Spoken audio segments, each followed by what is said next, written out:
Now to the criminal probe or the Trump-Russia probe, reports coming in that U.S. Attorney John Durham may wrap it up by Labor Day and that he is set to interview former CIA Director John Brennan. Let's welcome Republican Greg Steube of Florida. He's on House Judiciary. Great to see you, Congressman. Your reaction to that? We've already had reports coming in. It's good to see you again. Durham has already asked for John Brennan's emails, his text messages, also his phone records. That's according to reports. We're trying to nail all of this down. Your reaction to the John Brennan interview here? Well, I hope so. I hope that they talk to Mr. Brennan. That's somebody that I think a lot of people feel needs to be interviewed because of his role in all of this and his going on mainstream media and the left-wing media to talk about all these different things while he was in these different positions. I think a lot of conservatives have been waiting for this Durham probe to end up and to finalize and for some justice to come from some of this. It feels like over a year now that we've been waiting for this to conclude. So I hope very soon we're going to hear some justice come from the Durham probe. The Durham probe could wrap up by Labor Day because Justice Department policy, its tradition, says prosecutors cannot make overt actions with politically charged cases within 60 days of an election. So, John Durham is not squeamish about bringing indictments if there's criminal exposure. He worked on the Whitey Bulger mob case in Boston. Reportedly, they're looking into how FBI and CIA officials under the Obama administration politicized the probes into Trump and General Flynn, how they broke the law, including U.S. laws restricting spying on U.S. citizens, committing perjury before the FISA court, and slanting U.S. intelligence on Russian interference to justify really hammering and going after Donald Trump and his team. Your reaction?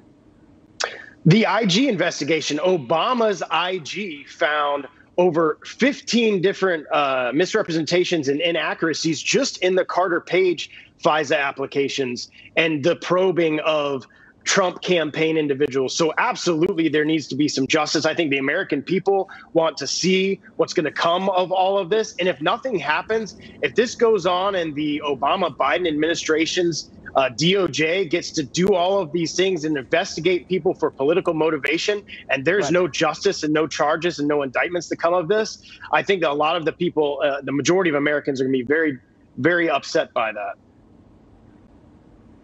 Sir, former acting DNI Rick Grinnell was on our show last night reacting to Obama official Sally Yates' testimony. He's a former DNI Grinnell. He essentially said this is what really happened, that Russia was manipulating both candidates, Clinton and her team, and Trump. First by hacking Democrats' emails, and then with Russian disinformation attacking Trump in the Steele dossier. That Russia played both parties, but the Democrats fell for it. Watch this. I mean, look, my first reaction was, boy, would I like to be the one that was asking questions of Sally Yates. She completely missed it. First of all, let's be very clear about a couple of things, Elizabeth. We're talking about Russian propaganda. The DOJ under Obama and the FBI under President Obama and Vice President Biden have tried to create this thing that is beyond Russian propaganda.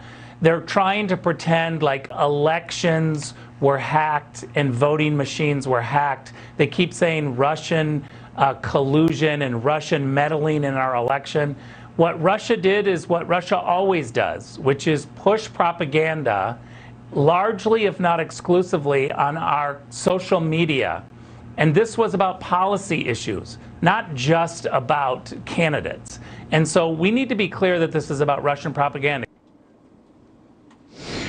Okay, Donald Trump was not found to have conspired with Russia. There's issues in the Mueller report that he was willing to take help from Russia, but didn't conspire with them to hack the DNC or anything else. Here's the problem, the issue with John Brennan.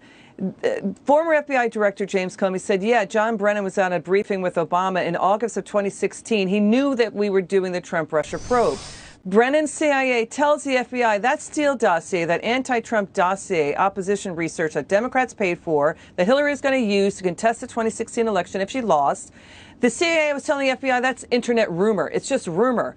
But here's the issue. Somehow it got into the intelligence community assessment, the big assessment that's important about national security. Somehow that gets into an appendix. And John Brennan allowed it, and the intelligence community allowed internet rumor to get into that. And so that gave the FBI cover to still do things like get FISA wiretaps to basically spy on regular citizens. Your reaction?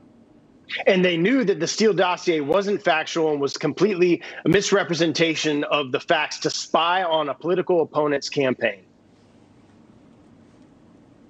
All right, Congressman, it's good to see you. We'll have you back on soon.